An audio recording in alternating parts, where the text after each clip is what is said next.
Anisonjalemba be au bismillah renouveau promotion kono ka kenyani au ka jamukan 7/7 mi na be lase au ma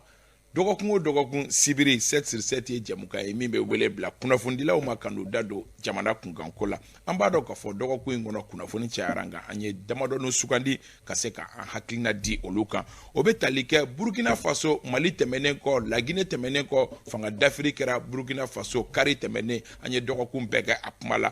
muna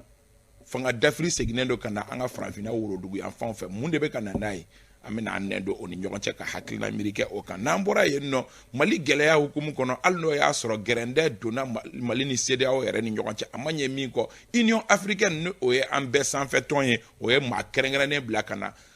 solonal donc ni oye Moussa Faki Mahamat akokera chugodi abtalen ko baraw nyanawa amena anda nendo oni nyonche nambora yenno Mali ni France fana ni gerante gelealen do kosobe o kera sababu mi nye danwa oluka keleche do olukun chuna anfe no dogoku ingonna la Mali ya ira ka fokuka wawere France kungo kute wawere amanye mingo uye wawere alamsado amena anendo oluni nyonche kasika ni baro nunu larawe anga mawelele ye manani alno ya soro kelema kena soro folo madu maiga aleye radio nura o manye mabaye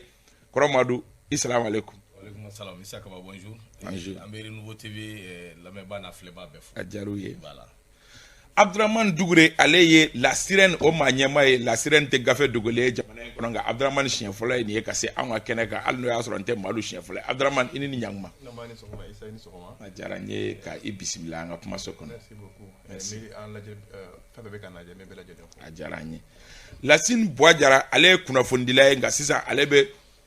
Njera kufo oko hukumu kono na fama go communicateur la sin ikana nga pumaso kono ni ifana chien fola ya ambifu ba ne soma Isa ambe an lameje kulu belade fo ajara anye aywa ambe ka Moktar Bari ale anga manani welele ambe ka makono soni sona ale be kene soro nya fo chugo mi anta bla dagirindala babu be talike minga kunfola e minye oye ka fo Mali temenen ko la Guinée Conakry temenen ko fanga d'Afrique era Burkina kaw fe kari temenen koro madu maiga bebe ki yere nyininga mina oye c'est vrai que an be dictature kono samba clinique me kono toni bi kono ton ani kele no wakati fanga dafiru kera olu famna o famu chugola nga fanga dafiri nga segna na tukuni franfina wuro dugu ya fonfe ebe afamu chugodi. Bon, Issa, merci beaucoup. Et ne koni be afamu ya chugo mina, moi je pense que c'était prévisible an kumbe siginai surtout Franci beka jamana minu colonisé Franci be jamana minu be Franci bolo moi je pense qu'en kanga sigini ni parce que Franci a chou peut-être qu'en que démocratie quand pour que kaseka ou sagona fendo soro ka en negen toujours mais toujours est-il dit qu'il y a ma famia donc démocratie ma famia anga maraba minu fana be an kuna olu fana ma a famia ma ko ta ko famia donc tout le temps ni jamana kono dium darula nous e kalo dama ke ou bien janfa konnana ani France ni ñogonche donc coup d'état nous segini o jagwadi parce que mo dimina mo ko hakla be kemi amakoy bon kongo be mo la minogo be mo la yurgu chalindu jamana konnana au même moment anga fanfla nuna ina for exemple Burkina ni Mali fanfla nuna anyeba la mi bamachi wali atigila mo chalindu insécurité nyonyena donc c'est-à-dire anganga sigini ni ka foko coup d'état obe sigi kana mais est-ce que fanga d'Afrique a froid? Non, bon fanga d'Afrique a froid quelque part parce que souvent il faut qu'anga sigi kana anga dictature koroima il faut que sur la soukana ka anga politicien nous cadrer parce que politicien c'est-à-dire ou ma famille jusqu'à présent c'est-à-dire ou ma famille ka fo population de Fembey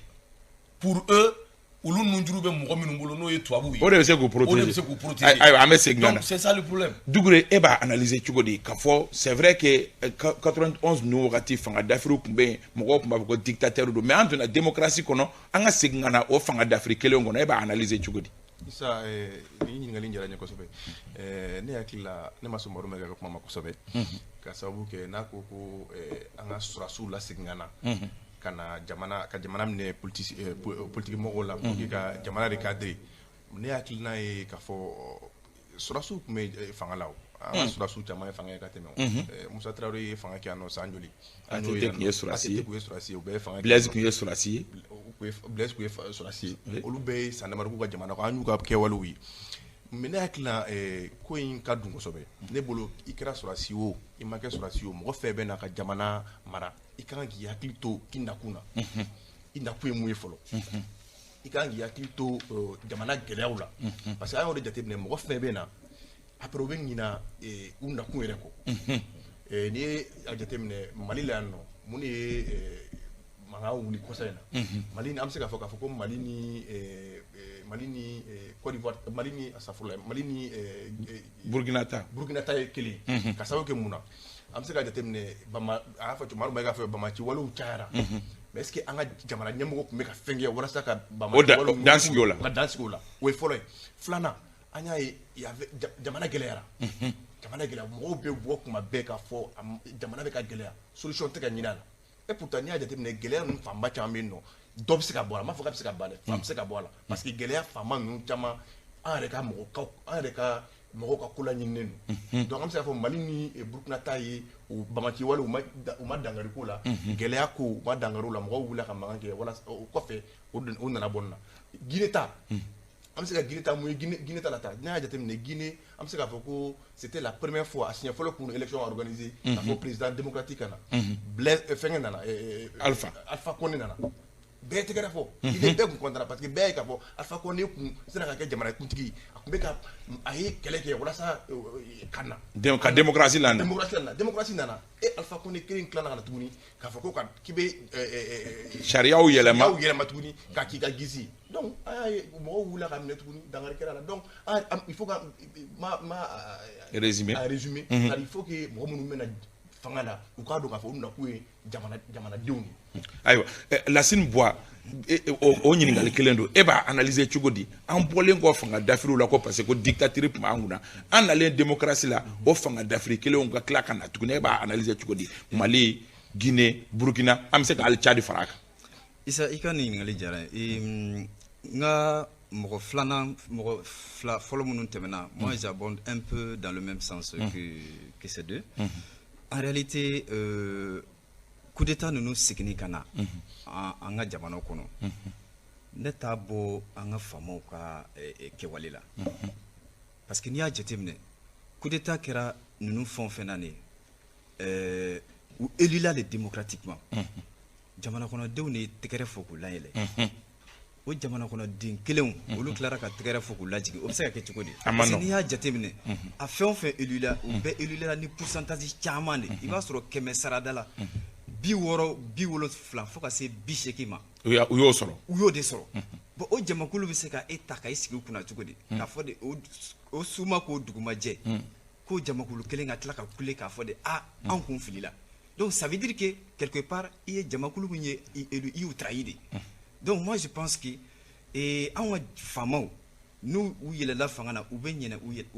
u yɛlɛkun kɔ k'a fɔ de jamana kɔnɔden minnu ye ne sigi ne kan ka baara kɛ pour que k'o jamana kɔnɔdenw bɔ nɔgɔ la mais c'est tout le contraire i b'a la i ye k'a fɔ de u bɛ jɔrɔ ni jamana kɔnɔden wɛrɛw ye ka tɛmɛ u yɛrɛ ka jamana kɔnɔdenw kan la preuve n tɛ mɔgɔ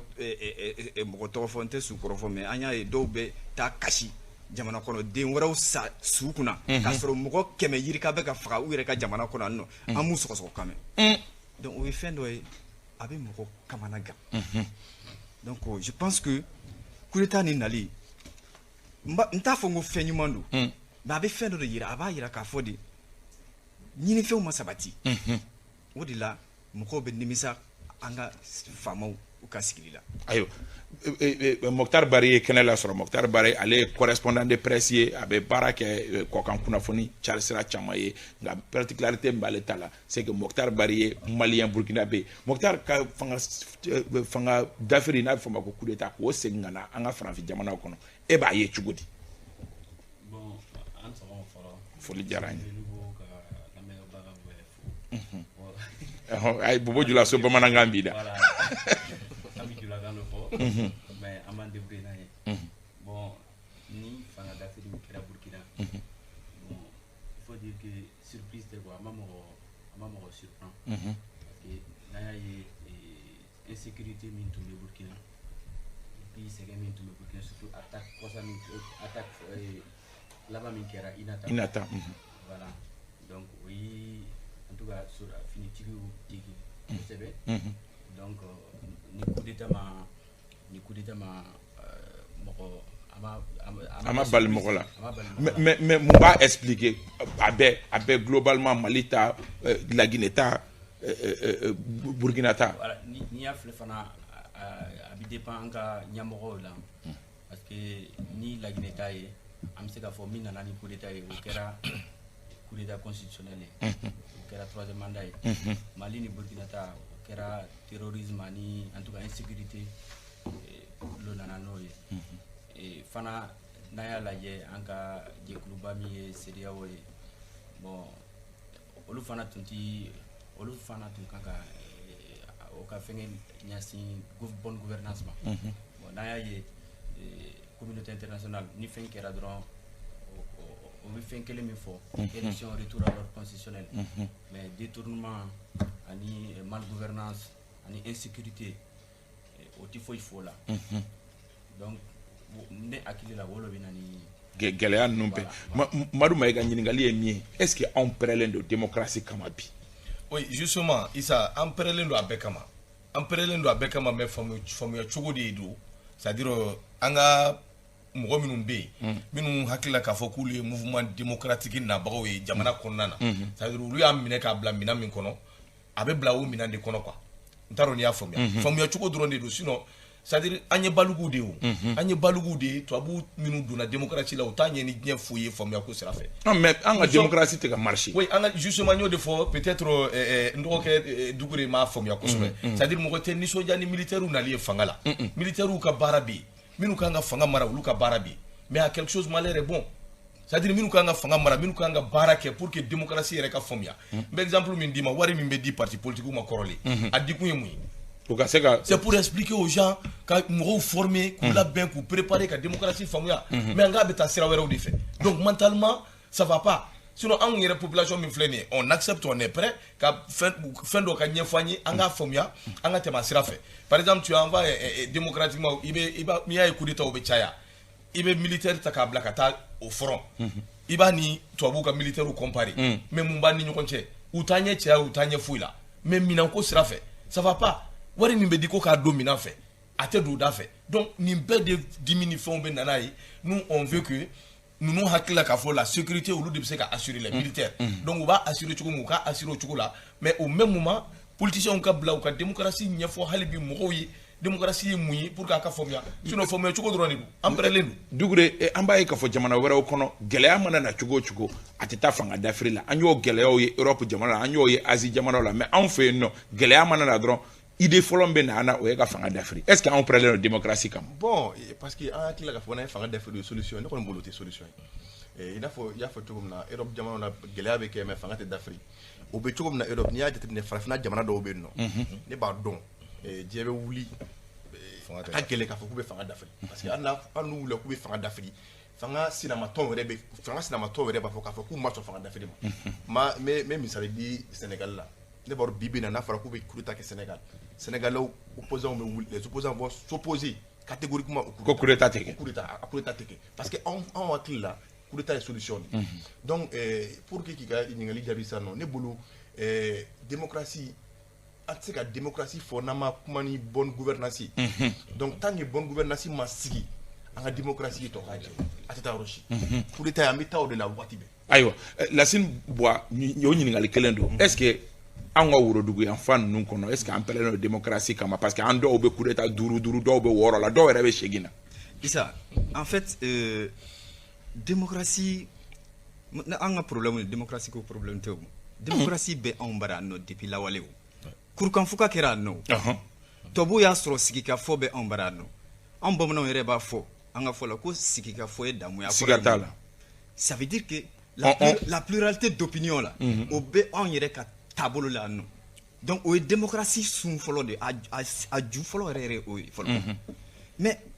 an ɲɛ bɛ mun na moi je pense que u nana ni fɛn dɔ de ye ka na imposer an bara yan nɔ k'a sɔrɔ peut-être a n'an ka taabolo tɛ bɛn démocratie ne y'a faamu cogo n'a fɔra de k'a fɔ de ko jamajɛ fɛn de ye démocratie ye ko ni jama ye min fɔ ko o de ye démocratie ye mais anw degelen b'o la an wolola o la an bɛ ka mɔ o la depuis lawale donc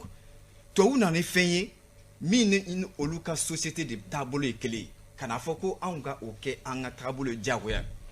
e bɛ fɛ k'a fɔ ɲininkali in ye min ye e bɛ fɛ k'a fɔ ko anw pɛrɛnnen tɛ o démocratie nasuguya de kama mais démocratie ne bolo a tɛ se ka c'est pas un modèle standard a b'i komi n'a fɔ i ka du kɔnɔna bɛɛ n'a ka du fɛn o fɛn bɛ yen cɛ ni muso du fɛn o fɛn bɛ yen a bɛɛ n'a maracogo don e ka du maracogo ni ne ka du maracogo tɛ kelen ye bon o démocratie tɛ se ka kɛ universelle o y a pas un modèle standard o bɛ cogo min na anw fana kan k'an ka démocratie de kɛ k'a bɛn an ka tabiyaw de ma yan n'a ma ɲɛ k'a fɔ de kurukan fuga ko anw y'o sigi yan nɔ fo diɲɛ bɛɛ b'o kalama o dun ye démocratie taabolo fɔlɔ ye anw sera k'o kɛ cogo mun de b'a bali k'a fɔ de anw tɛ se ka sigi ka fɔ kɛ ka modèle kura créer mun bɛ bɛn ni an ka laadaw taabolo ye pour que an bɛ se ka kɛ anw yɛrɛ ka démocratie an ka jamana bɛ se ka bɔ ɲɔgɔn na. ayiwa Mokhtar Bari an pɛrɛnlen don démocratie kama wa. an pɛrɛnlen don komi a ye min fɔ o man kan ka démocratie yira an farafinw na parce que démocratie tun bɛ yen ka kɔrɔ an bara donc o kɔrɔ ye mun an filila an yɛrɛ ma parce que kuma min parce que en tant que sariya bato an b'a fɔ suɲɛni man ɲi mais an bɛ ka suɲɛni kɛ donc ça veut dire n'an ka tigɛ bi fɛn kɔnɔ an ti kuma ni min bɛ ka dɔ sɔrɔ ka dun o tɛ fɛn fɔ mais n'a tigɛ bɔra la bon a b'a ye kɔnɔ ko sariya ou bien fɛngɛ taabolo man ɲi donc ne hakili la an filila an yɛrɛ ma n'an tun b'an ka sariya bato an ye min fɔ an b'o kɛ comme on le dit an bɛ to ka fɔ farafinna c'est-à-dire ka kɛ hɔrɔn ye ka sigi an ka hɔrɔnya la moi je pense que coup d'état ni fɛn bɛɛ tun bɛ se ka éviter parce que fɛn dɔ bɛ yen janfa ani fɛn ninnu bɛɛ chez nous an farafin fɛ fɛn dɔ bɛ yen kuma dɔ bɛ yen a sɔsɔli ka il est difficile de contredire o tɛ se ka sɔsɔ voilà donc an filila an yɛrɛ ma an t'an ka sariya bato bon an kɛra an donna suɲɛni ni fɛngɛw la donc an ti tiɲɛ fɔ donc moi je pense que n'an tun ye nin sira bɛɛ minɛ ka ɲɛ voilà an bɛ kuma Sunjata ou bien voilà an b'olu minnu fɔ jogo min b'olu la o tɛ an na voilà parce que i tɛ ka fɔ kɔnɔ k'i ye Sunjata si ou bien voilà je sais pas moi Samori si ye Damɔzɔn Samori mais e yɛrɛ t'i cɛ ye ce que tu dis tu ne fais pas ça donc an filila an yɛrɛ ma sinon démocratie kɔni bi farafinna an pɛrɛnnen don démocratie ma mais an yɛrɛ de t'an ka sariya bato n'an sera ɲɛfɛ dɔrɔn an bɛ to suɲɛni na ani voilà fɛn misɛnninw na après bon forcé mɔgɔ bi fɛngɛ et puis n'a y'a ye école pour ka démocratie tɛ yen tugun école tiɲɛna fɔlɔ la o tun b'an kalan éducation civique suɲɛni man ɲi an kan ka drapeau bato an kan ka hymne national bonya mais o bɛɛ ti kɛ fɔlɔ la ni hymne national bi kɛ ou bien ni drapeau bi jigi bɛɛ bi jɔ mais bi drapeau bi fɛngɛ yɛrɛ mɔgɔ si mago t'a la tuma dɔ i b'a ye drapeau faralen personne voilà donc ne hakili la an filila an yɛrɛ ma n'an sigira kɔrɔlen démocratie bi bato ayiwa tour de table kelen a démocratie bɛ ɲa cogo di n'a ma ɲɛ ko an bɛɛ ko ka fɔ majɛ dɔw de b'a la mun kan ka kɛ Madu Mayiga. Bon, moi je pense que démocratie ɲɛli y a pas de problème ba t'a la bonne gouvernance dɔrɔn de don ka mentalité falen et puis ka maracogo ɲɛ a banna o dɔrɔn de bɛ se ka démocratie sinsin an fɛ yan il faut k'i ka solution kɛ i ka da i ka population na i k'a dɔn k'a fɔ i ka population de ye fɛn bɛɛ ye mentalité min bɛ ka na anw kunna c'est à dire ka a yira k'a fɔ tubabuw ils sont mais Madu est ce que marabaga bɛ bɔ sanfɛ ka cun est ce que marabaga tɛ bɔ anw yɛrɛ non y'o de fɔ c'est à dire ni mentalité de changera marabagaw ka problème bɛ mentalité in de ye o c'est tant qu'on a en tête parce que an kunna de démocratie nali an ma pɛrɛ an ma don ta donc tubabuw b'o de don an kunna k'a sɔrɔ an yɛrɛ ka girin n'olu ye an yɛrɛ fɔrilen don n'olu ye i m'a faamuya olu bɛ ka fɛn fɛn kɛ o kɛra anw fɛ yan ka tɛmɛ yan n'olu ka kɛ donc il faut qu'an ka bonne gouvernance de nati an ka mentalité falen pour que vraiment démocratie bɛ se ka sinsin min kan ka taa da min fɛ o ka taa o fɛ a banna. ayiwa Abdramane Dougouré mun bɛ kɛ walasa k'a ɲa ka sɔrɔ kan an b'a dɔn an ye parcours min kɛ majɛw b'a la y a beaucoup de manquements. J'aborde dans le même sens que Madu Mayiga ne hakili la il faut d'abord un état fort parce que n'i y'a jateminɛ an ka jamana ne bɛ fɛn jeni Bari y'a fɔ cogo min na ne tɛ drapeau bɛ yɛlɛ ne bɛ drapeau ye den jɔ drapeau bɛ fo ni dɔ y'i jagoya k'i jɔ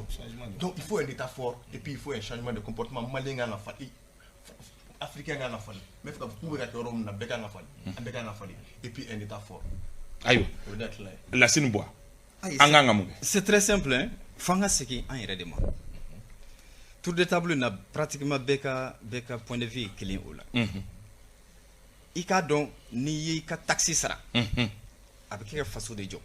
i k'a dɔn k'a fɔ ni feu rouge minɛna i kan k'i jɔ pour ne pas que i ka accident kɛ i k'o dɔn i yɛrɛ ma i k'a k'a dɔn sɔrɔ mɔgɔ m'i diyagoya mɔgɔ m'i diyagoya i kan ka i ka vignette ta k'a sɔrɔ polisi lasiranye tɛ i kan ka i ka assurance ta k'a sɔrɔ polisi siranye tɛ i man ka faso nafolo suɲɛ parce que e de bɛ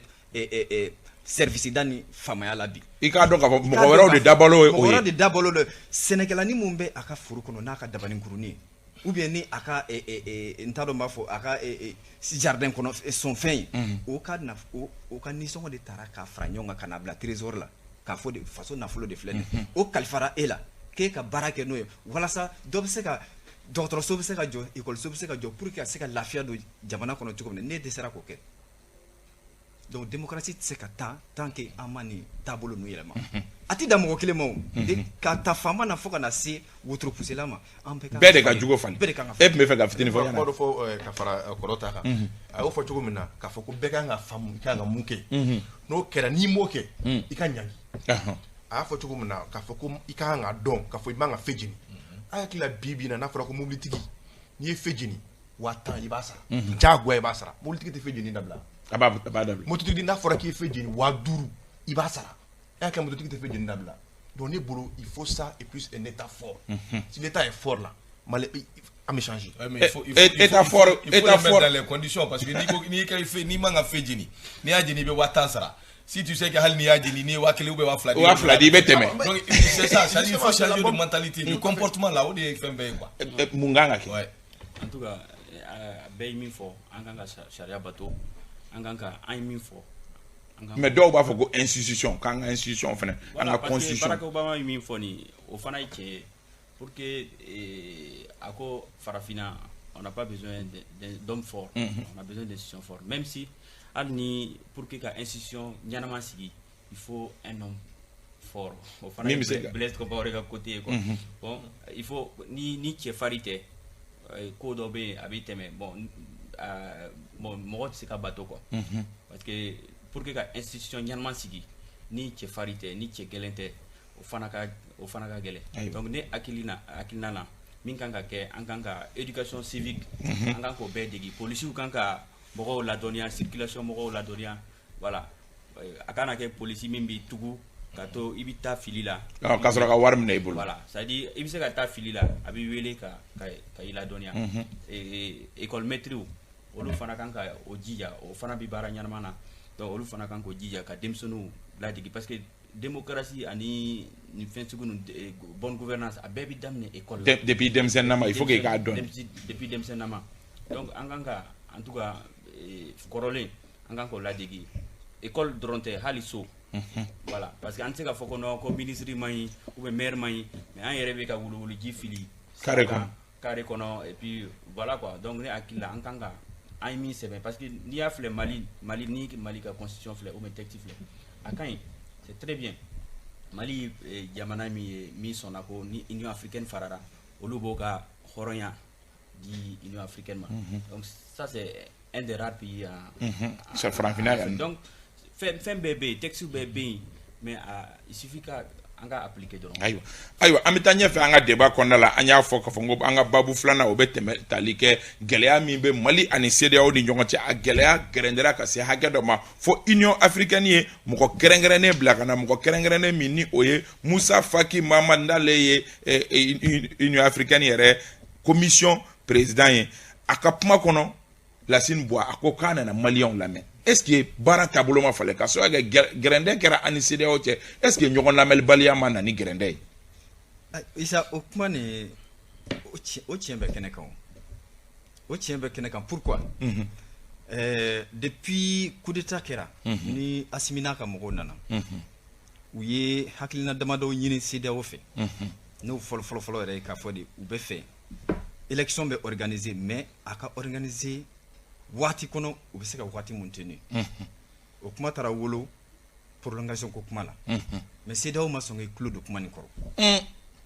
fo o gɛlɛya de nana kɛ ni suspension ni fɛnw ni sanction nana ta Mali kama bon sisan ni Union africaine cɛ bɔ ko k'ale nana ka na Maliyɛnw lamɛn ça veut dire que quelque part a banna CEDEAO ka taabolo de ye. O b'a yira k'a fɔ de Union africaine. CEDEAO échouera wa? CEDEAO échouera, ça c'est clair. CEDEAO échouera. Parce que n'i y'a jateminɛ ne hakili la CEDEAO kɔni bɛ dingɛ kɔnɔ a yɛrɛ dingɛ mun seni. Le fait que sanction ninnu taara Mali kama o ma se ka coup d'état bali ka kɛ Guinée a ma se ka bali ka kɛ Burkina. Ça veut dire que u y'a dabɔ fɛn mun kama. Donc mɔgɔw tɛ siran sanction yɛrɛ ɲɛ bilen. Mɔgɔw tɛ siran sanction ɲɛ bilen o. C'est vrai an bɛ yɔrɔ min na komi bi sanction bɛ Mali kan mais n'i y'a jateminɛ a bɛ komi a ma mago ɲɛ. Parce que a dabɔra fɛn mun kama a kun dabɔra de k'a fɔ de walasa mɔgɔ jamana wɛrɛ bɛ se ka siran ka coup d'état kɛ mais a m'o bali. Ça veut dire que ɲinifɛn ma kɛ sɔrɔ fɛn ye. Bon a sanction bɛ Mali kan sisan a bɛ komi sanction tɛ yen kosɛbɛ parce que c'est vrai population commencerait à plaindre dɔɔni parce que fɛnw da bɛ ka gɛlɛya dɔɔni. Mais moi je pense que hali o min filɛ o ye o dulonne tɛ sanction na parce que sanction nana sɔrɔ ne bolo boutiques ni marchés bɛɛ approvisionné don kaban. Donc fɛngɛ fɛn o fɛn marchandise fɛn o fɛn bɛ Mali la bi a si ma frappé par la sanction. Donc ne tɛ se k'a faamu k'a fɔ de bi sukaro da gɛlɛyara malo da gɛlɛyara parce que k'a sɔrɔ. an bɛna tila ka gɔrɔnin bɔ ka na o kan Dugure CEDEAO ka arme ye sanction ye nka CEDEAO ye o boliboli kɛ k'a ka sanction n'a ka fɛn bɛɛ bi o ma i n'a fɔ Lasini y'a fɔ cogo min o ma coup d'état bali ka kɛ Guinée a ma bali ka kɛ Burkina CEDEAO échouera de ni Union africaine nana wa. An bɛ se k'a fɔ ko CEDEAO échouera parce que n'i y'a jateminɛ hali sanction mun dira an bɛ se k'a fɔ nafa tɛ sanction in na parce que sanction in mana u ye sanction in dabɔ walasa ka sɔrɔsiw de sɛgɛn mais u ma sɔrɔsiw sɛgɛn u y'a jamana kɔnɔdenw de sɛgɛn. Population de sɛgɛnna c'est la population qui souffre. I y'a faamu wa donc ne bolo u échouera et Union africaine ka nali c'est salutaire et puis c'est vraiment déplorable k'a fɔ ko CEDEAO mun ka kan ka population protégée k'a fɔ k'u bɛ sanction ta kan. A sigikunba yɛrɛ y'o min ye. Voilà a sigikunba ye mun ye k'a fɔ k'u bɛ sanction ta k'an sɛgɛrɛ. Ne bolo Lasini y'a fɔ cogo min na c'est vrai que sanction in bɛ k'an tɔɔrɔ a bɛ k'an tɔɔrɔ kosɛbɛ k'a fɔ ni mɔgɔ min y'a fɔ k'a tɛ k'an tɔɔrɔ o ye nkalon tigɛ parce que n'i y'a jateminɛ sanction kɛra don min na o dugusɛjɛ u ye dɔw fara fɛnw sɔrɔ kan mais u ye prétexte jumɛn sɔrɔ ko sanction mais ni sanction tun b'a kɛ fɛn tun tɛ fara a kan bon ne bolo Union africaine ka cɛ ka nali Akib Moussa Faki Akib a ka nali ne hakili la c'est salutaire ani a ye an ka ministre des affaires étrangères n'o ye ɲɔgɔn ye ani an ka premier ministre ye ɲɔgɔn ye ani an ka ministre des affaires étrangères je crois que u bɛ ɲɔgɔn dɔn kosɛbɛ parce que o tun y'a ka ale yɛrɛ ka fɛngɛ comme ça voilà donc ne hakili la u ye ɲɔgɔn faamu u ye délai mun fɔ pour que ka se ka élection organiser quoi ne bolo an bɛ se ka bɔ quoi fɛn fɛn bɛ se ka kɛ pour que sanction bɛ se ka bɔ an kan ne bolo an kan ka attirer o la. ayiwa an bɛna tila ka segin ka n'o ma est-ce que Union africaine ka na au secours o bɛ CEDEAO ka échec ko fɔ e bolo wa. Bon ne hakili la bon n tɛ se ka fɔ ko n t'o fɔ ko échec ye n bɛ se ka fɔ ko non au contraire CEDEAO fana ye lamɛnli kɛ parce que o ye manifestation ye Burkina comment dirais-je Burkina Niger Conakry jamana wɛrɛ et puis olu fana bɛ lamɛnni kɛ les réseaux sociaux kan bɔlɔlɔw sanfɛ tout donc a bɛ se ka kɛ voilà o bɛ se ka c'est comme un appel à secours. Se ka Union africaine wele parce que Union africaine le jɛkuluba ye se ka Union africaine wele pour que ka ko kɛ sutura kɔnɔ. Voilà ka ko kɛ sutura kɔnɔ parce que olu fana normalement kan ka jamanadenw lamɛn voilà a ma mɛn yɛrɛ Burkina ta fana nana donc a bɛ se ka kɛ voilà o bɛ Union africaine wele que Union africaine ka voilà ka kɛ comme médiateur entre et puis voilà malidenw o ye manifestation ye o ye mɔgɔ caman bɔlen ye donc échec tɛ mais CEDEAO yɛrɛ de y'a demandé parce que baara gɛlɛyara et puis parce que n'a y'a filɛ kabini Mali crise daminɛtɔ président caman tun opposera ko ka Mali sanctionner parce que hali débat dɔ wulila entre Bissau Guinée ani Ambalo ani tɔ ninnu ko ni Mali ta bɛ wele coup d'état troisième mandat fana kan ka wele coup d'état a y'a fɔ voilà donc o fana débat bɛ yen CEDEAO président ni ɲɔgɔn cɛ quoi donc ne hakili la échec tɛ peut-être o ye Union africaine mɔgɔw wele pour que ka médiation kɛ entre CEDEAO ani Mali autorité ayiwa mɔgɔw bɛ min reprocher CEDEAO la c'est que mɔgɔw fana bɛ CEDEAO kɔnɔ fanga dafiri marifa la o bɛ yen nɔ nka mɔgɔ fana bɛ yen nɔ minnu ni olu fana ni fanga dafiri nasuguya dɔ walima sariya sɔsɔ nasuguya dɔ don minnu y'u to fanga la mɔgɔw b'o reprocher o de ye CEDEAO sɛgɛn nin ko la wa. Bon, Issa, je pense que pratiquement collègue Tobe a fait c'est le même cas. C'est-à-dire CEDEAO bora ka minan kono. CEDEAO be minan min kono. En hakila CEDEAO kanga population de défend. Mais CEDEAO qui est association ni dodi. Où il y a fameux où il faut aller fêter les anniversaires quoi. C'est-à-dire au commissaire nous, ou de uka, ou de population ereka kotu ka koyi. Donc CEDEAO be minan mi yere kono ni Union africaine na iba fu bika fo chugo mina. Ou ka troisième mandat ko nous, ou te tien de kan quoi. CEDEAO yere te tien de kan. Ou yere fameux te tien de kan. Donc Union africaine kan nali o jagwadi. Par exemple Issa Kaba nta kishima confrère doka problème do soro. Mais ne ben aligné là de haut. Bi demedi. Mais quoi fait mi me mbulu ka fie, mba fie même si tu es en faute. Mais au teke wa, est-ce que au teke? Ah mais CEDEAO ni Union africaine Moussa Faki Kanali a soro de feu parce que Union africaine il est pas donc à faut CEDEAO instrumentaliser les ndou. CEDEAO mo fanga ou ye saria minuta. Ils disent que c'est pour protéger la population. Mais c'est pas vrai. Il faut descendre sur terre pour écouter la population. Venez écouter la population. Mais CEDEAO fait moko ka boli minge ko bolu fene instrumentaliser ndo. Ne o de fie kuma damina o de problème yo. C'est-à-dire il faut qu'on bo o de kononana. En réalité mi o ka fouiller, en réalité mi o ka don. Moussa Faki nali CEDEAO ka échec di. Moussa Faki nali France ka échec di. Parce que CEDEAO bilama amba bla France ka mina de kono. Non mais CEDEAO be ka bara minke c'est ça. Ou instrumentaliser l'endro. Ni ko mo mi instrumentaliser l'endro ni de dou. Parce que si réellement ni bara be ka ke tieka coup d'état min kera Burkina wala ateke. Nous ye frappe que nous ye suspension ni sanction minu ke. Na ko be ka ke tieka coup d'état min kera Burkina ateke. Soulèvement be ka ke fambe. Hali jamana minu te CEDEAO là. Ou be ka soulever contre la CEDEAO. Aujourd'hui CEDEAO ya Union africaine ya formé ka fo CEDEAO be tabolo minka. CEDEAO be ka erreur jugo ke. Anga protéger angana parce que Moussa Faki nana yo de fort. À quoi il faut voir par quel moyen, par quelle solution il faut aider cette transition pour que Ukabo Ningele condamne. Mais c'est là où Nkanga damine nous dit. Mais où l'on a trop qu'à bireta. Barabali ka angoshi. Donc c'est là où il aide bere fenen tara parce que anye feno de Sanduru ko pare nani bere ma. Ay mais yani Sanduru ka fo bon Sanduru yemi, c'est-à-dire Fourchette doit le dire à Moussa et Issa. Fourchette doit le dire à 6 mois à 5 ans. C'est vrai al nanga mo tara ni Sanduru. Sanduru une négociation de do a ko Sanduru bon vraiment ay na usigi tiere la au chara a chara da matemena ay na usigi anga kuma mais c'est ça mais mo mi go ko Sanduru c'est ka bireta ko gouchi sur le champ quoi ka fi mo gouchi n'importe comment c'est pas comme ça c'est ka mi fara Union africaine ni CEDEAO be ni kumanata Union africaine fana be fili la parce que au contraire Union africaine ta ka jugu di CEDEAO ta ye parce que Moussa Faki mi tchadien tchata ay mu fo a sera ka mu fo ay non mais Moussa Faki nana coup d'état be Tchad frère ni men Soudan ta ay mu fo amase ka foi fo Union africaine ni mu ke Égypte ko la foi donc Union africaine ta ka jugu ni CEDEAO ta ye donc moi je parle particulièrement du problème malien le problème malien c'est ça je dis Mali bi CEDEAO la voilà ne ka modi ma quoi ne akila ne mi foni c'est-à-dire au Maliara Doni donc Union africaine wele akana au secours voilà parce que a tient nous be bolo c'est ça Union africaine ga décision qu'on la akoko alebe Algérie ko Algérie minno ya foko anga takalo tan woro nyona ko lube oko nga o kerefe oko ku be CEDEAO ga sanction fene ko e bo analyser tugo di Lassine Boadja. Non, Issa, moi je pense que Union africaine mega quelque part avec un double jeu que tu peux pas vouloir quelque chose CEDEAO ka décision ko ga Algérie CEDEAO ko et en même temps ikoko ibe Algérie ka proposition ko non mais alors que Algérie ka proposition ils veulent protéger la CEDEAO Algérie ka proposition froidement oye proposition mu CEDEAO bo contrôle parce que jusqu'à présent CEDEAO ko de ko fo élection organisée février kono CEDEAO bambalembo de kan alors que Algérie be fait agata 16 mois bon ne ko ebe CEDEAO ko Algérie frère tu peux pas vouloir quelque chose et son contraire. Donc moi je pense que c'est un double jeu que l'Union africaine est en train de faire. Peut-être que quelque part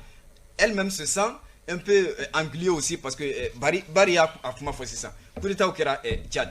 Coup d'état au Soudan. Et problème où la Égypte. L'Union africaine d'Amadonissi là. Bon, Tunisie fait un peu mimbi. Tunisie fait un peu nabi. Adama Donissi là. Mais pourquoi abena que tasma ça fait pompier Mali problème ko là. Alors que pour le Mouraoubé adab kanga dumuna kosobe kateme. Hali Mali retaka. Parce que déjà il y a une sous-région et une organisation sous-régionale au niveau de l'Ouest africaine, qui est la CEDEAO, qui gère le problème malien. Vous voyez? Donc, je pense que l'Union africaine, en tout cas, Afokamu ou Djalaki, tu façon de la flore. Parce que ni Morocco mena mini demain. Il va la même flore de vous. Déjà, où est Nakan Kadi, ou Nakan Djarakose, parce que ou Nana Malien de la main. Ni Nana en la main. On n'a pas Moumambulo, un mot de fiana. Car faut de Anhaglina de nier. Voilà ça, un problème est résolu. Ani Sedao Maseka Beala. Peut-être que Ani Ebna Beala, ni Ebseka Kali Sabwe Kasika. Il fait la fin de Sidao Kaseka son Itama.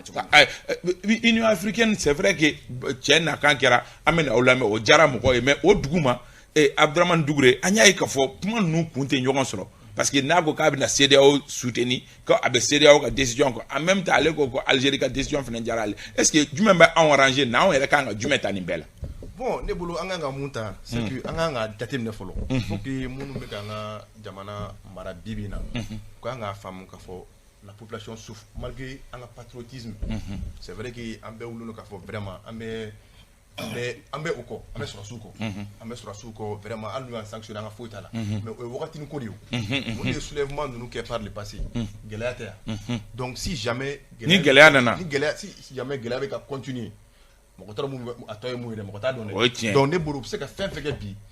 c'est de trouver un terrain d'entente avec ces gens-là. Moi je pense que 16 mois, ça n'engage que moi, 16 mois, c'est largement suffisant. Parce que c'est largement suffisant pour organiser les élections. Parce qu'aujourd'hui, on peut dire que côté sécurité, c'est relativement ça va donner. Relativement stable. Contrairement à quelques mois. Donc si on continue sur cette lancée-là, moi je pense que dans 16 mois, si vraiment on est une africaine ni CEDEAO nous quand fait là où dit voilà ça demande c'est qu'à Bosnie gela jugina autokomna ne bolo organiser les élections Marubaïga bibina bébé ka demedo en dema ga a donné précisément on yɛrɛ bɛ jumɛn nɔfɛ dɔw ko 16 mois dɔw ko février kalo laban anw mago bɛ jumɛn na bi pour que ka bɔ min bɛ ɲɛ an yɛrɛ ma Isa anga problème. Dugure ko 16 mois ba le fait arranger. Anga problème ka cha. Isa Mali problème ka cha. 16 mois ta bois. Mali problème ka cha. C'est-à-dire il s'agit pas d'organiser les élections. C'est-à-dire 16 mois ta bois. Non, Isa entre le CEDEAO ka kumana et organiser des élections. On a tout le temps organisé des élections et tout le temps c'est les mêmes coups d'état. C'est-à-dire 16 mois. Moi je pense que ni problème ou nali. Amana mugo minta politique mugola. Andalimba la ka fuka bi se ka barake. Anya yo avec Ibeka. Anana asbunallah wa ni'mal wakil inchallah a installé là mais et pourtant c'est ce même Ibeka là en son temps quand il était premier ministre a mis que Malion Béaï tout le monde était content mais bien wulula muna c'est-à-dire arrêtons un peu a solution de surasi ko nya maru intelligence dobe surasi la minte mo ko la solution de surasi ko mais surasi se be donner do isa ango tien fonyo surasi se be donner do. Moi, ces militaires là, où l'outil a mana que surasi mi. C'est-à-dire, agne souffrance. Donc, yurugu dabla aller le donner quoi. Pour le moment, il y a pas là. Yurugu dabla, c'est-à-dire, où il y a faut toi au candidat. Il faut une fondation de Djagouaï. Basi do de kanga élection organisée. Ne reconnait boulot. Il s'en a sans sabala. Hein? Ah ouais, sans sabala. 3 ans. Et tout. Oui, ne boulot quoi. Vraiment. Allons-y, à tanga sans sabala baraka. Relativement minte degunga et rebul. Où de tenir du parce que toi nous mou ka dati fofolo c'est que crise problème yi Burkina o Guinée o olu bebe ka on ta aussi erreur munu be ka on ta ko bo corriger en fonction de ça. Voilà, wolo yi danger yoro yi parce que après parce que ni ya jati mais Burkina tombe transition à ma mère. Donc fin chama fora la fin chama kera la Mali fana tombe transition là. Donc nama farati tuma be transition. Voilà. C'est-à-dire, al ni président Kouranana, ni fenge moi si gagné. Transition webina, alagan kisi. Donc, ne akilana, vraiment, un min fo kakoro. C'est-à-dire, jamana kanu, anga don bela. Et puis surtout, anga donko ambiance. Donc, voilà ça, il faut prendre le temps. Non, bon, tant côté donc. C'est-à-dire, mentalité au cahier le matron. Mentalité au cahier le matron, et puis ambe barake kadi. Jamana madron ne akila abi tanye mais il banga for the 16 mois quand 16 mois. Il ne faut pas avoir peur des mots. Aya fo minga nga fo ka fo. Non, ne akilana 16 mois quand relativement parce la que c'est Emma abike sans saba o be transition ke sans saba Mali Voilà. no gara be sans saba di Burkina transition non, vraiment transition ka sans saba di attends sans saba que non, il y a eu c'est-à-dire na on double coup d'état fort. Double coup d'état fort. Donc il y a eu un autre coup d'état. Donc c'est pas trop c'est-à-dire na double coup d'état fort. Il faut accepter qu'à focus les 24 voilà coup d'état dans lesquels donc on recommence à zéro. Dans ce cas où il y a un coup d'état unique fort. Mais c'est clair. Donc coup d'état unique on est à transition globalement transition et follow minkera transition fla de kera isa il faut accepter follow minkera banda on a comme go oui on l'oublie ka boy transition fla dans les dames avec Choguel mais il faut relativement joli relativement moi je pense que la proposition algérienne elle est pas mal 16 mois je pense que au laps de temps qu'on a là ni ambiance c'est doit faire je parle de tout le monde. Tout le monde. Un aspect charmant fois non. Population boula et femme ou là ni pays fanga franyonka. Je crois que kalutan woro konana. Du coup les boraka faut c'est ça.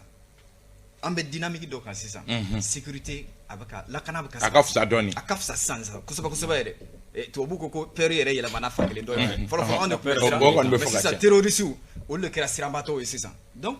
je peux dire que en 16 mois ni faut y marquer faut que c'est ça ni sécurité commencera avec tableau muga ni à continuer à au tableau quand kalau tan woro ko nana am se élection aywa anga sujet là-bas au bétal la de me kolo maruga ka dalwa fo ne parce que ni a jate ça va non nega de l'ami isa nega de l'ami mina fry ça dire non moi je avec l'envadim mena ne bo defa ka dalwa fo ne parce que bibina aka gele ma ka suwaro close gelale no ne bolo ciment c'est ka ça ciment so do rebe jo do ko santé chama jora et au chaîne de mi me jouer fin chama moi si c'est 3 ans 3 ans ne be pour que ne dinga la fia ne ka segen j'accepte je parle souvent de Sundiata je parle de Modibo je parle de Samori yo munyunde mbeni korobale minu fo mbolu ka idéologie ta pourquoi tu sais ko lu jugota segen tere segen malien héredi donc toi tu es d'accord que n'antara sans wala amé segen non parce que problème est aller mi fo ça amé coup d'état do be ça élection be ke c'est vraiment la transition ke mais anga ala dili si c'est 3 ans no de c'est ka ban akaba si c'est 16 mois no de c'est ka ban akaba mais anga nanga dalua ke anga segen isa segen tient de mais souvent nga hora na nga dambe ambo fana nyini quoi c'est très important j'accepte de souffrir pour mon enfant aywa la fia demain mais garantie te bolo ka foko ça va en ko fait coup d'état bon il tout me ka keta ne bolo déjà toi tu es d'accord avec moi qu'il faut sécurité quand même on a fait 9 ans à ma sécurité bien na me koye au bout de quelques mois tu es d'accord avec moi? Je suis d'accord avec donc ça veut dire que lampadaire ou menenendo ça veut dire que yelen dona aywa voilà mais donc l'insécurité tu es d'accord avec moi que OK là tu es d'accord avec moi que la corruption aussi et chamambora là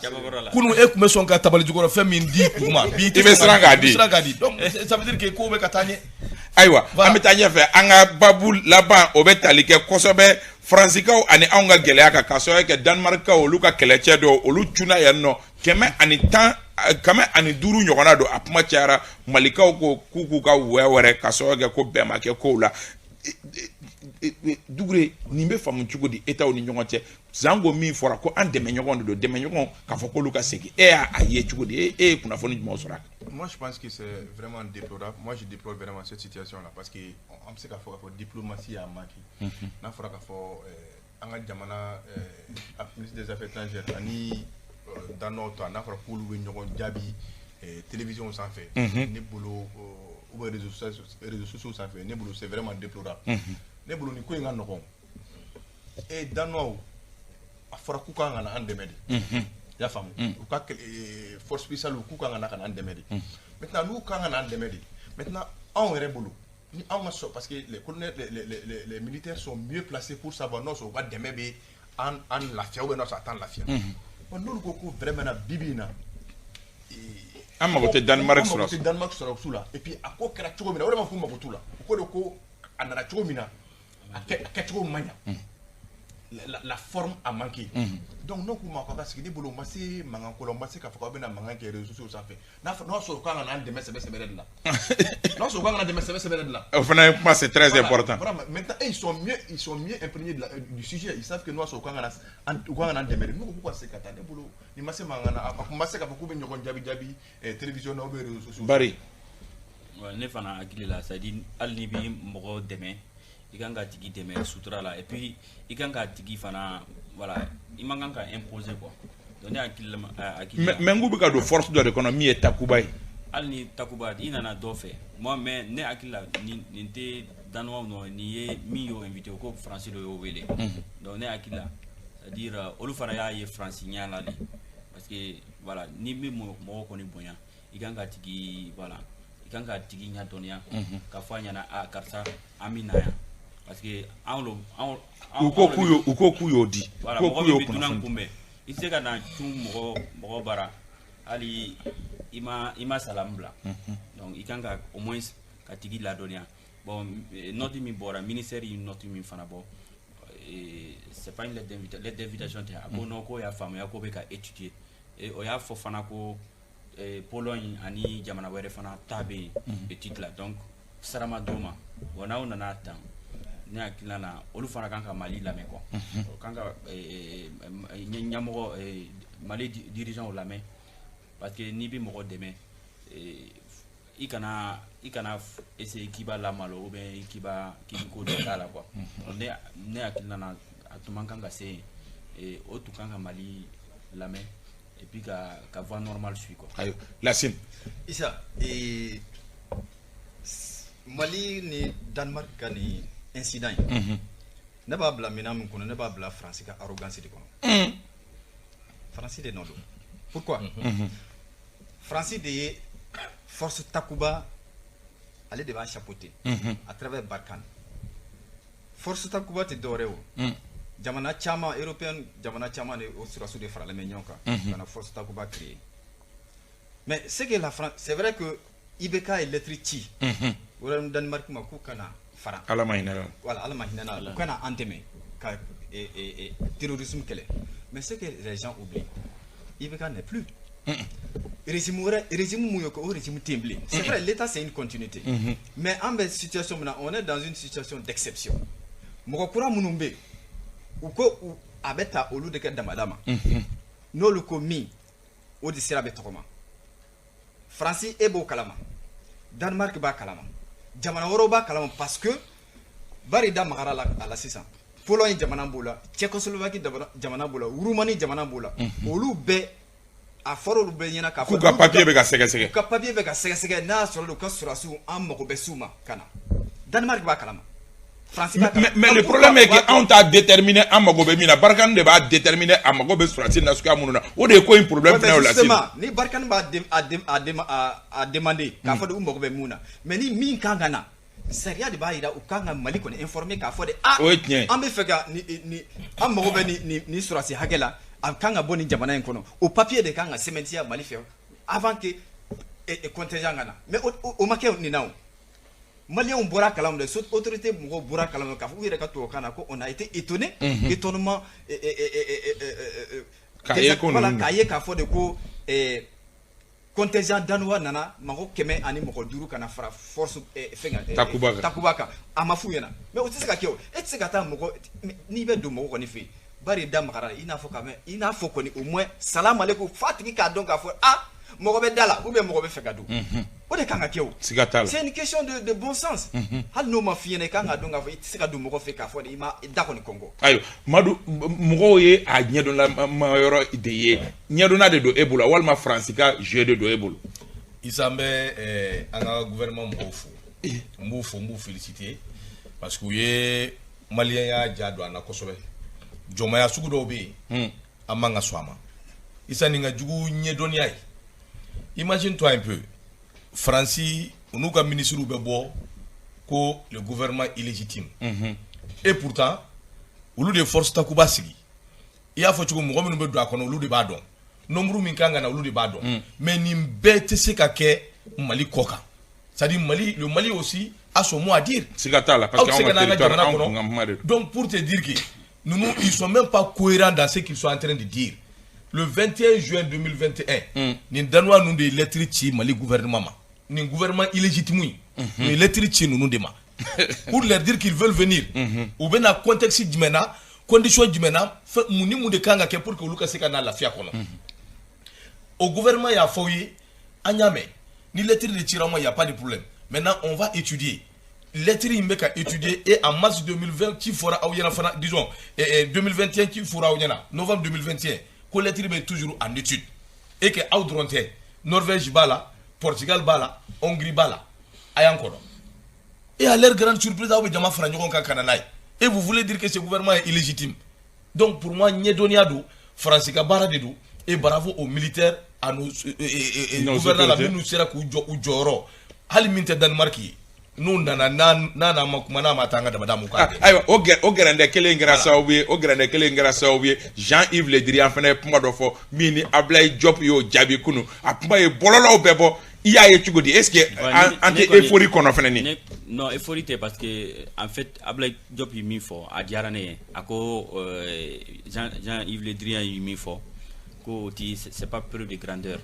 parce que ni kibe ni est mokoroba ye ite ne nuke voilà ne nuke donc quelque part aller fana ya ta sega ma quoi ah ne ya ouais ne suku dol mais c'est en douce quoi en douce parce que ni qui est mokoroba ye c'est une grande personne kuma dobe amanga boyda donc Ablaye Diop ko aller c'est-à-dire aller ka bon aller ma quoi donc amour fort ça c'est un flana akono ko malien ka qui n'ont qu'à rester dignes de 53 morts français. Au fana aya jabi faut gagner parce que tout ma ben no kumana dron français bo ka 53 morts bon. Comme biduruni ça va min saraya. Voilà que nous déplorons. Mais au fana kana nyina ko en fana ga comment dirais-je en bembakeo toura français. No lutte français tun dise kana joya ko bi 53 morts ko fo nyana. Au fana ka faute tout ma do. Donc, ils n'ont qu'à avoir la décence souvent, d'après aucun ministre de ministre là, voilà. Je ne sais pas, c'est Jean-Yves Le Drian. Il y a un ministre français qui dit un ministre là, ça. Ok. Voilà. Pas d'Atougou quoi. Parce que Thomas Béaba faut 53 mois. Mais est-ce qu'on peut contrôler le nombre de tirailleurs Minsara c'est Job Gadjabi. Bon, on est bolo Anyana. Je pense que sur les réseaux sociaux, tout le monde a applaudi. Ben, c'est grave au Job Gadjabi parce que n'y a pas de akunga gelen ka foko anga malala no ko ministre c'est ka bo ka fo kibe kene jeka ka fo pam kibe France ministre Diaby ne bolo c'est salutaire à fo tukumina à tete maintenant mais ni métaphore yoro jume parce que il faut pas que anga mo binga ansi ka d'ici là ka kla ka non Issa je pense que Job Kakumani c'est contextuel hein afora aforatla afora aforala neka hakilala parce que nyemoko ni ibe nyemoko la kuma do bi abi wotro pousser là c'est ka kuma do fo et si nyemoko c'est ka fo Jopo de ka Jean-Yves Le Drian Diaby surtout jamana an aka jamana ni jamana wore che ko nyanya no bo o kuma fola o tsika ke mana kan fola yi o tsika ke demseni kan fola yi Yves Le Drian kuma munun fo demseni kan ne la zit demseni kan ne C'est vrai. C'est des enfantillages en réalité. C'est des ayo fa ka kuma ko enfantillage ni Abi min fone est-ce qu'il ose dire ça à Sergei Lavrov ou bien peut-être à un autre même ministre du Rwanda c'est tout ça qui fait que il y a un sentiment d'abord à Djona on a en Afrique Ablaye Diop ya irala ka fode nous sommes un peuple fier on va pas se laisser faire donc on est dans des tigoude on éduire anya fengel mara abe ambara moko gasisigi abe ambara no raison pour laquelle kuma dobe Ablaye Diop yoro foko kuma dobe allait se ka forme parce que c'est une question d'éducation donc anga mara tu quoi te ayo marumay Issa bon moi je pense que j'ai pas grand chose à dire nous kumana kaba il mille fois tete muka c'est-à-dire Ablaye Diop kumana bravo à lui et félicitations il a même malien doni nindi c'est-à-dire tia kuma ka fo tia kuma do te mais il dambe ni ka horoya mo shika ni bouger ka bois kono ne bode kan kosobe donc Ablaye Diop be fo mais Issa je m'en voudrais ni ma wile ni doké c'est-à-dire surtout to abuka armu yemi ou communication di Issa olu ka communication ka giri hal ni galon do communication ke donc je souhaiterais quand même que anga mo ka lajé anga feature minu bi ou bla dans les conditions pour que anga journaliste formé bibina o geleya ba be an ban dama chuen ka fo tien la journaliste geleya bu kan crise be geleya be gouvernement ka lajé parce que anga mo anga feature nyemo c'est vrai que wagia bu la bi ka fo gouvernement mo yana mais geleya be journaliste kan ni munu klobana nyemo ministre de la communication est retourné do anta kibaria stro ou ka lajé aka lajé de ça va pas au niveau de la presse et dans la presse mi nglonen do ou ka di parce que na manya mingo alawa mi ni kala ke geleya journaliste yere daba ni nyoko che ka so ke do mo do kleno ka foka anga na geleya do kuna fondi bara la parce que amka jamana soutenu mais mo ko tse ka jamana soutenu ku to kongo la de amba foka walima do anga mawelele o kiye Mokhtar Bari ale correspondant de presse internationale abe akumbe an fe anobi marumba iga Nura FM o manyema bado Abdraman Dougouré la sirène o manyema do la sine bois Jara aleye kurafondila wa communicateur do Ousmane Togo Bolopmbe réalisation la Bintou Napo